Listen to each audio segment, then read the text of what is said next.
I'm Brittany Lewis, a breaking news reporter here at Forbes. Joining me now is employment attorney Peter Rahbar. Peter, thanks for coming on again. Great to be here, Brittany. Thanks for having me. Great to have you as always. And as we know, screenwriters have been on strike for over 100 days. And as we also know, actors soon followed. Reportedly, over 300,000 workers in the U.S. have been on strike in 2023. So this summer was dubbed Hot Labor Summer. Before we get into it, can you explain what that means? Sure. It certainly has been a hot labor summer. There's been a lot of attention paid to issues revolving around employees, particularly those in unions and those on strike right now. And if you look at the numbers, it's kind of funny because we have approximately 150 million workers in the workforce in the U.S., and 11 to 12% of those workers are unionized. And as you said, 300,000 of them are on strike at one point or another this summer, some right now.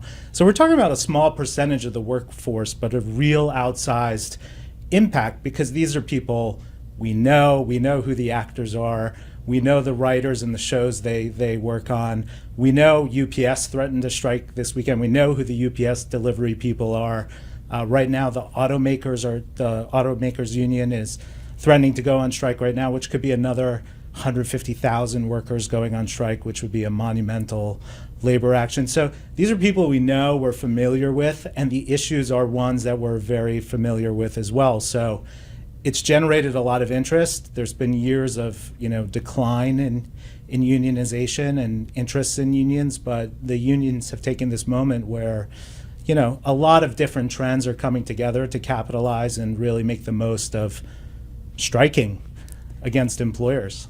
I do want to talk about the why here. You mentioned a variety of different fields, auto workers, UPS workers, actors. Why are they all going on strike, and is this unprecedented? Well, we've had different phases of organized labor activism. Certainly this is unprecedented in modern times because, as I said before, the trends have really been against unionization, against striking. I mean, strikes are really the ultimate job action that a group of employees could take.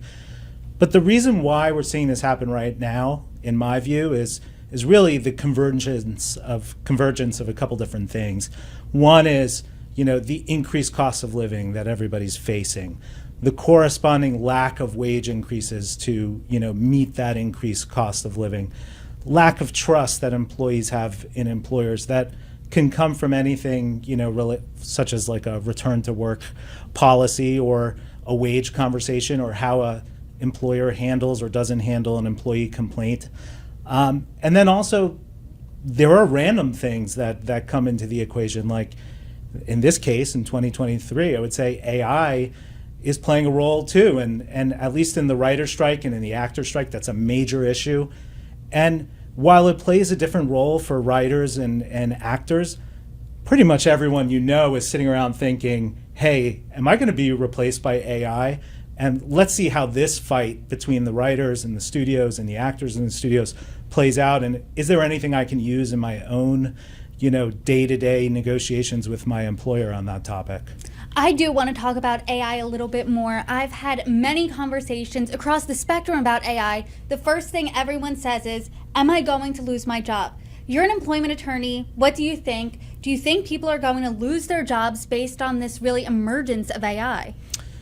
Well, it's a really relevant question. So it's a question that everyone should be asking and everyone should be thinking about. Now, do I personally see it as a development that's going to replace hundreds of thousands or millions of jobs? Probably not. What we've seen in history of the workforce and of technological developments is that every time there's a big new technological development, something that's transformative, such as AI, and I do believe that AI will be transformative, there's been a shift in jobs, not a replacement of jobs. So there still needs to be people who administer, who create, who work with these tools. I mean, we've already seen dozens of new industries pop up, to work with AI and help employers work with AI, et cetera. So I would say it's definitely a question you should ask, and you should definitely make sure you're not in a position where you are totally replaceable. And if you really want extra bonus points and be doing the real like top strategy right now, I think you should be presenting yourself as an expert on how to use AI, how to understand AI, how to use the tools. And you should be talking with your employer about that. If you're a job candidate, that's something you should surely be developing and noting on your resume and job applications. If you're in college, you should be taking classes about it.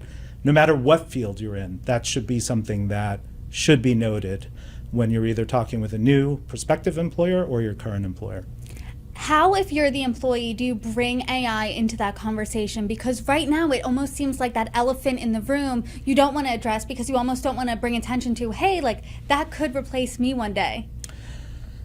It's certainly a valid concern. I mean, I totally understand that, but I think fear is the wrong strategy. I think what you should really do is embrace and understand the tools that are relevant to your job. And if there's a tool that could make your job better, that could make your job more productive, or it could be helpful to a company that you can be the master of, then that's certainly something that you can take and approach your boss or your manager about and talk about how you can be a point person within the company to either utilize those tools or teach people about them or work with your managers and figure out how to integrate them into the workflow.